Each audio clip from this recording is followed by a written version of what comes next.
Γιατί οι Ασιάτες είναι τόσο καλοί στον αθλητισμό και το επίπεδο τους είναι τόσο υψηλό που ακόμα και σε μικρές ηλικίες είναι λες και γεννιούνται έτοιμοι πρωταθλητές? Και όποιον και να ρωτήσεις θα σου πούν το γνωστό: έχουν πειθαρχία εκεί, τα έχουν κάνει στρατιωτάκια.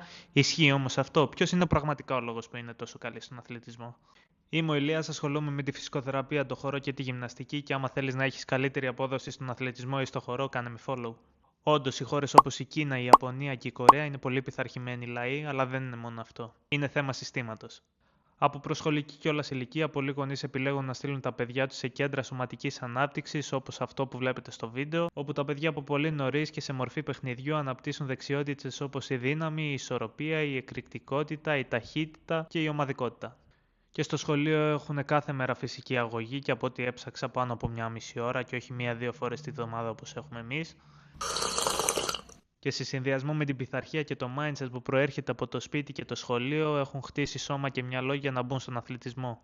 Οπότε είναι πολύ λογικό όταν μπει στον αθλητισμό να είναι έτοιμο και να έχει ταχύτατη εξέλιξη. Αυτή είναι η προσωπική μου γνώμη, οπότε γράψε μου στα σχόλια άμα συμφωνείς κι εσύ.